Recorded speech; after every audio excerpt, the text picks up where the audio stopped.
Today is Remembrance Sunday, the day where we take the time to commemorate those that gave so much so we could live.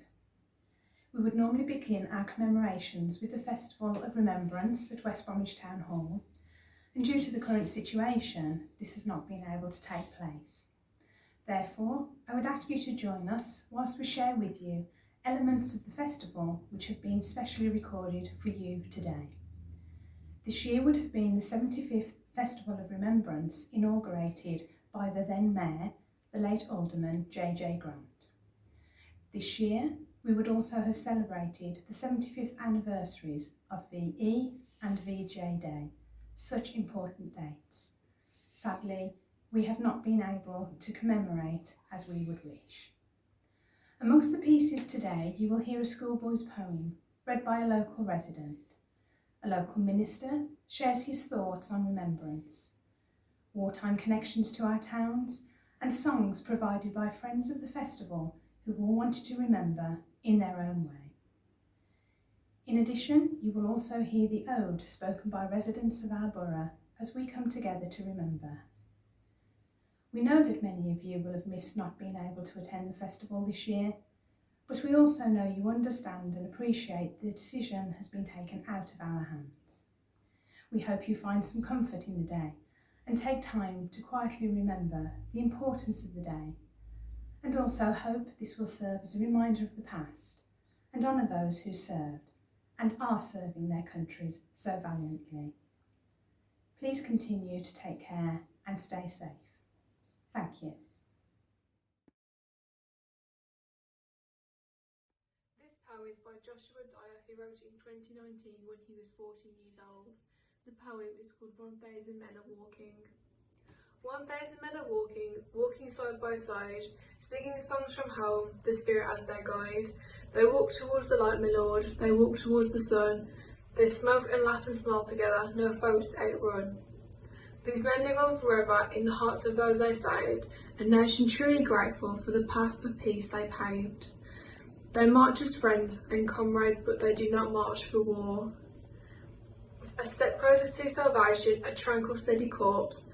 The meadow lit with golden beams, a beacon for the brave. The emerald grass untrampled, a reward for what they gave. The dream of those they left behind, and know the dream of them. Forever in their poppy fields, they walk 1,000 men.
I'm Reverend Chris Enwerem. I'm interim minister of St. Matthew, Tipton. Remembrance Sunday is a unique time that brings us face to face with the suffering and the death experienced by millions during the First and Second World Wars. And the millions sings in wars and armed conflict all around our world.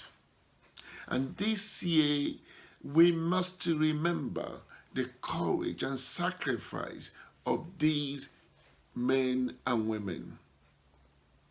We must remember the sorrow for the loss of loved ones in this conflict. We must remember the damage on the body of these men and women. And we also pray that this kind of conflict, such violence, will never, ever happen again.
Despite being about as far away from the sea as almost anywhere in the UK, Sandwell and its 6 towns have long had strong connections with the Royal Navy.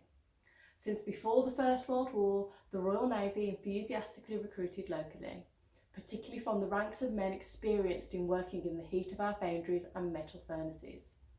Often in the age of steam, putting them to work as stokers, keeping the boilers on warships filled with coal.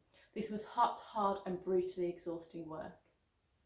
And Raleigh Regis, like towns across the UK, was happy to adopt a ship, giving the crew formal freedom of the town, as well as encouraging townsfolk as pen pals for the sailors. They often sent gifts such as chocolate and cigarettes, particularly at Christmas.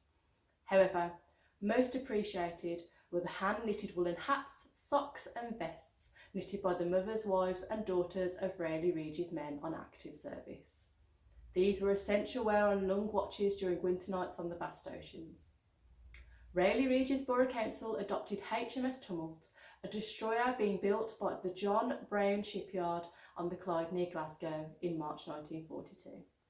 HMS Tumult was commissioned into the Royal Navy on the 2nd of April 1943.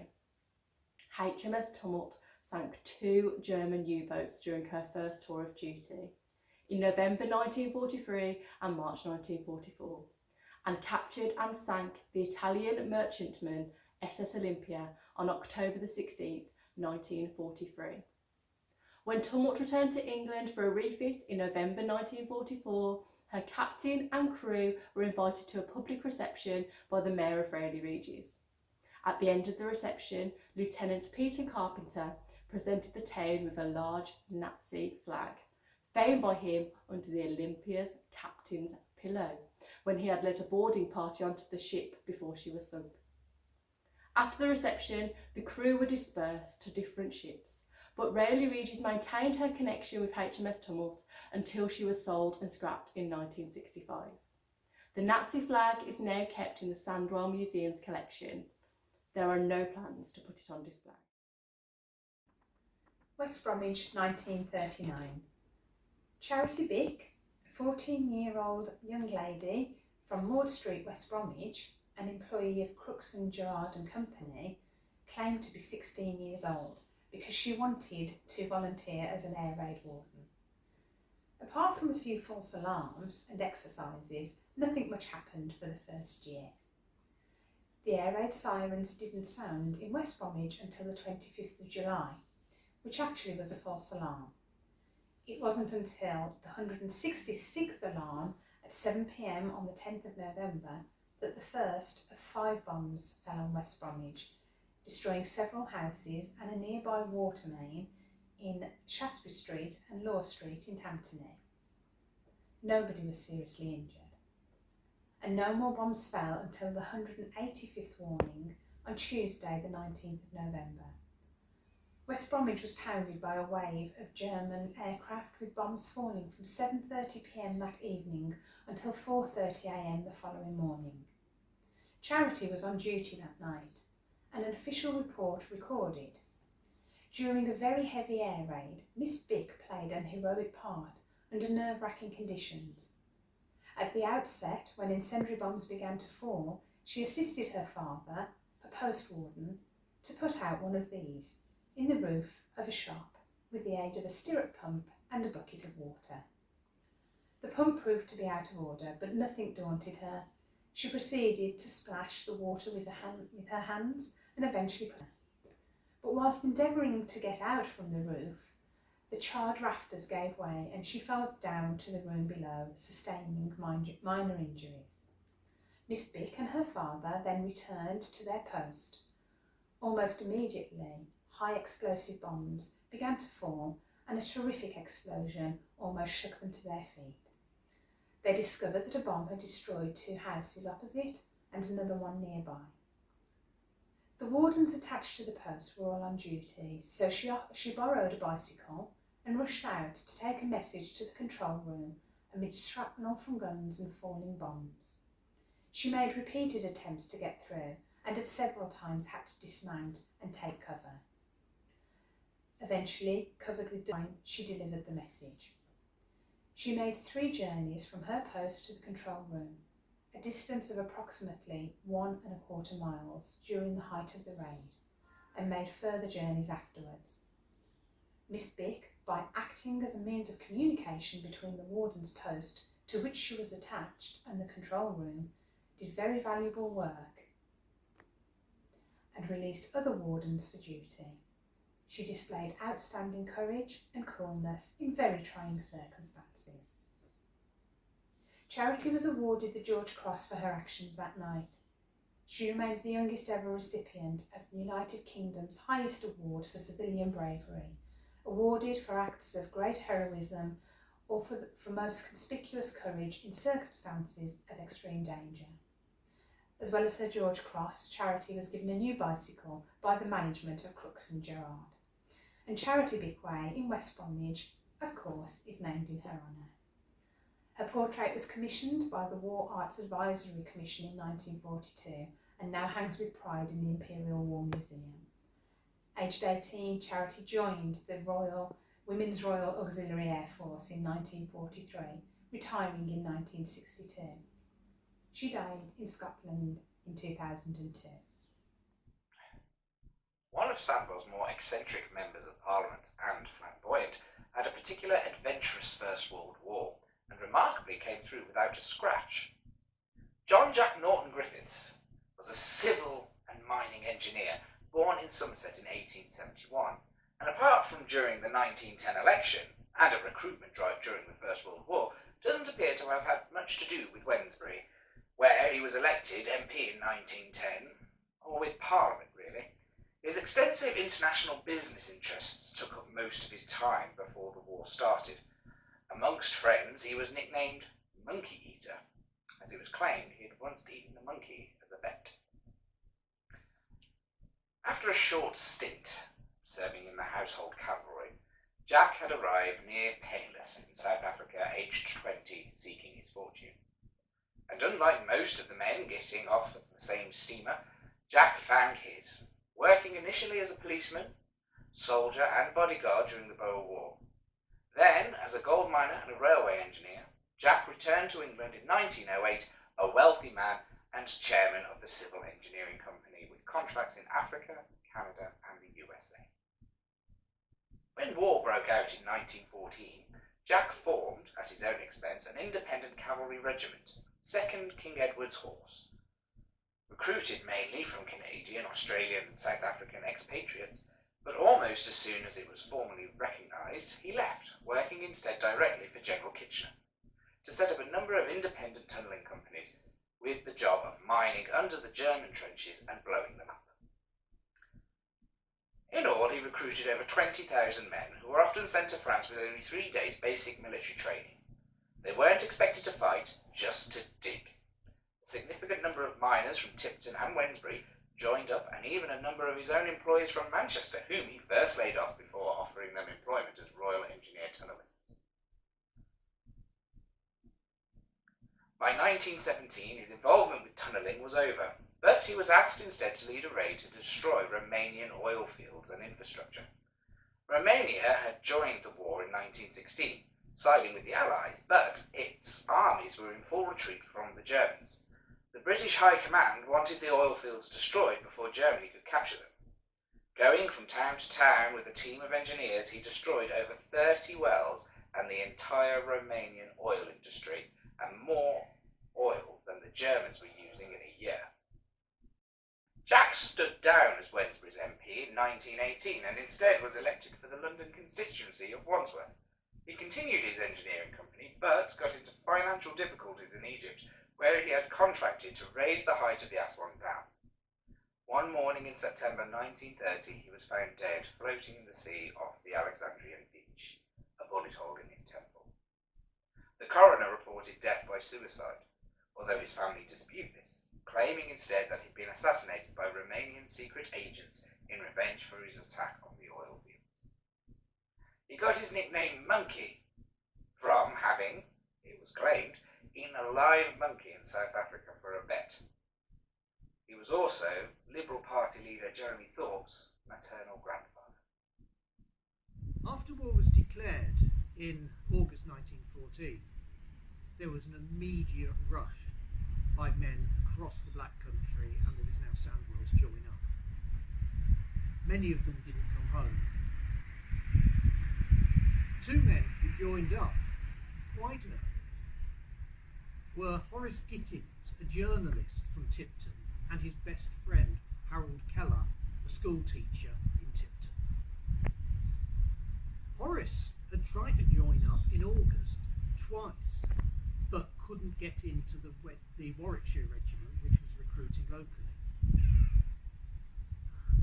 Finally, the mayor of West Bromwich, who, following the lead of other towns which had set up their PALS battalions, decided West Bromwich should have a non-manual battalion, that's 900 men, and arranged a major recruiting event across West Bromwich and further afield.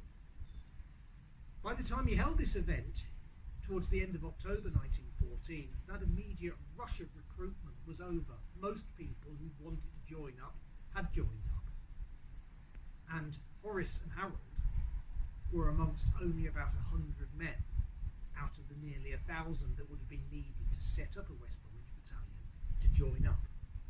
Nevertheless, they were assigned places in the 10th Battalion of the Staffordshire Regiment, which was a new battalion being set up, but very soon it became apparent it wasn't going to reach its quota, and the 100 or so men from West Bromwich, Tipton and Wednesbury were offered the opportunity of staying together as a company in the 10th Battalion of the Lincolnshire Regiment, the Grimsby Chums Battalion.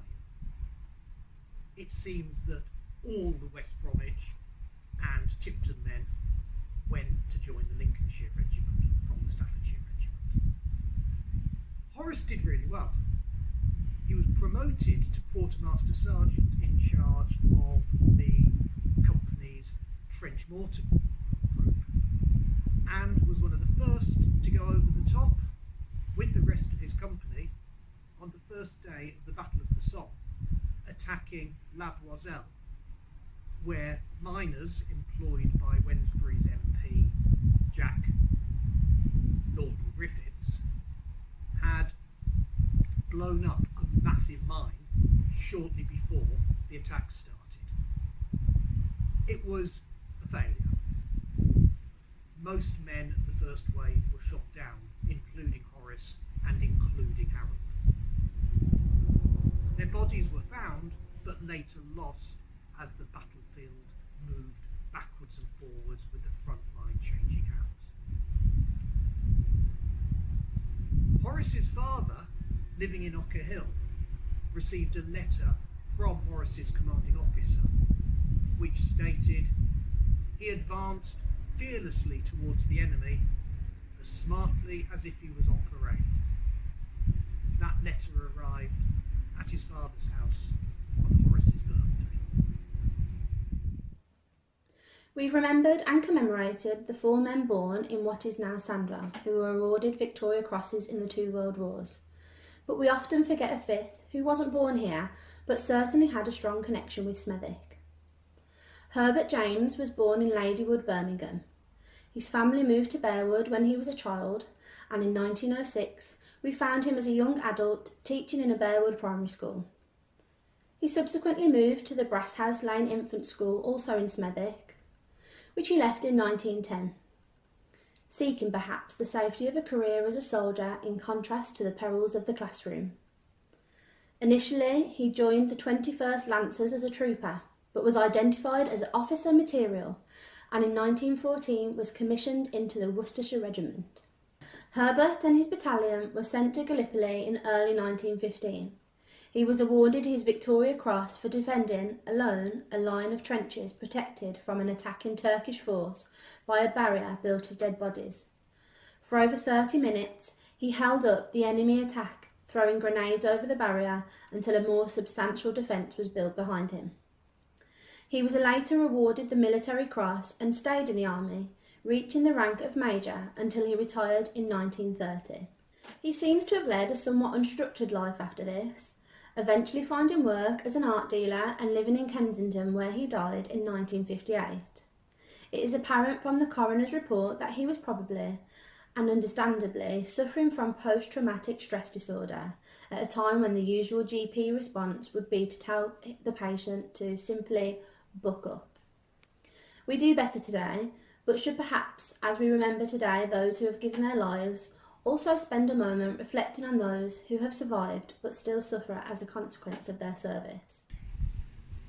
Although we remember those men who fought and never came home, what we shouldn't forget is the contribution that was made by people who didn't march off to war.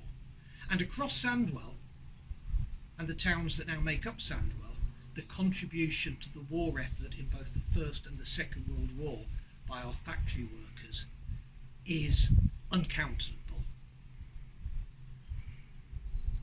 Across the towns we made everything: tanks, aeroplanes, gliders, bombs and shells, the springs for machine guns, and even field bandages in Albury. One of the most remarkable products came from Albury and was produced in the dark days following the evacuation of the British Army from Dunkirk. Most of the British Army's tanks, anti-tank guns, transport had been left behind in France, and there was a fear of imminent German invasion, with the British Army and the recently recruited Home Guard having nothing to fight against the German tanks. Churchill put out an appeal for inventive weapons, and Albright and Wilson, the chemical works in Albury, came up with the idea of an incendiary bomb which could be thrown at tanks. It was nothing more than a milk bottle with a crimped cap filled with phosphorus. Phosphorus being a liquid that ignites spontaneously when exposed to oxygen. Some bright spark then came up with the idea of firing these glass bottles through a drain pipe. Churchill thought this was a wonderful idea. Whether the troops who were issued with them did is another question. In all, over 7.25 million of the number 7 incendiary grenade were manufactured by Albright and Wilson in Albury under conditions of the utmost secrecy, and issued to Home Guard units.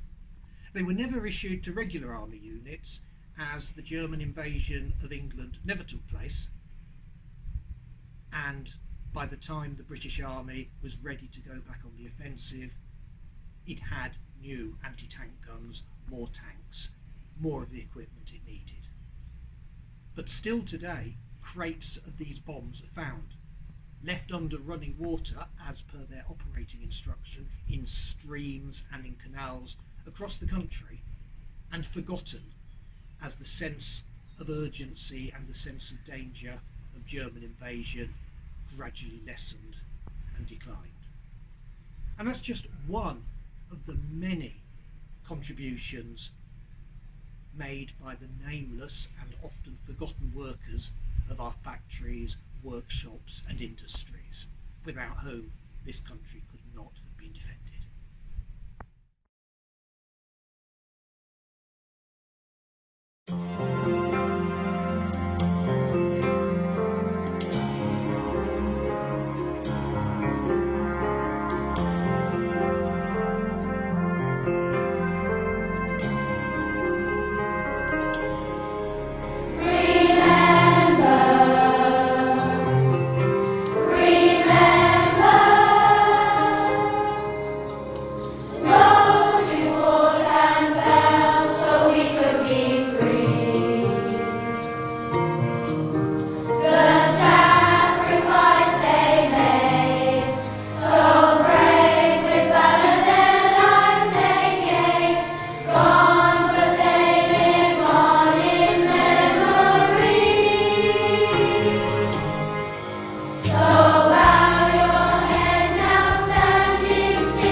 On the 11th day, at the 11th hour of the 11th month in 1918, the guns on the Western Front fell silent. The Great War was over. The First World War was over. The war to end all other wars was over. 21 years later, this nation and the Commonwealth was once again at war. Let us remember. They shall grow not old, as we that are left grow old. Age shall not weary them, nor the years condemn. At the going down of the sun, and in the morning, we will remember them. When you go home, tell them of us and say, for your tomorrow we gave our today. We will remember them. We will remember them. We will remember them. We will remember them. We will remember them. We will remember them. We will remember them. We will remember them. We will remember them. We will remember them. We will remember them.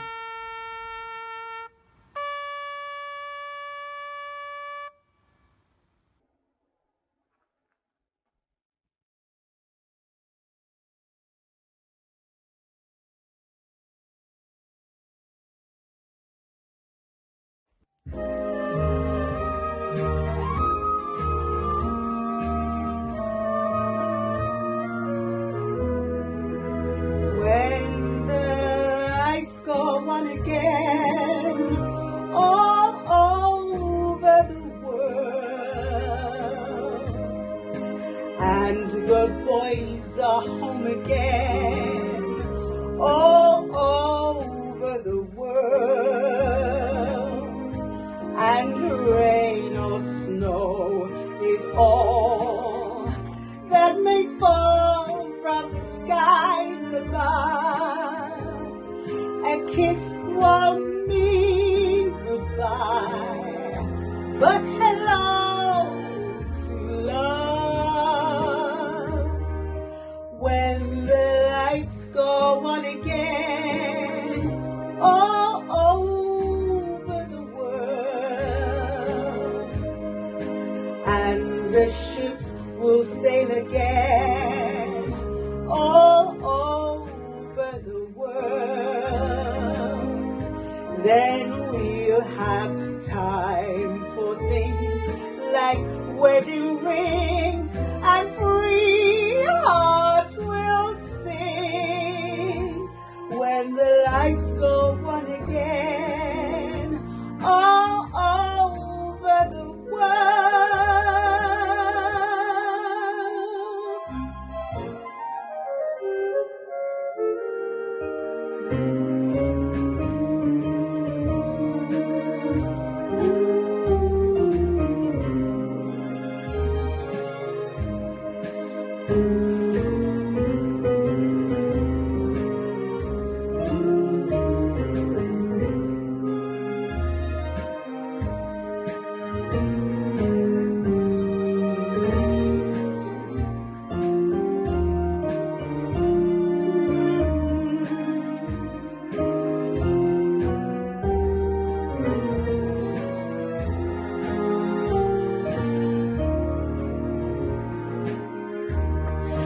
When the lights go on again, all over the world,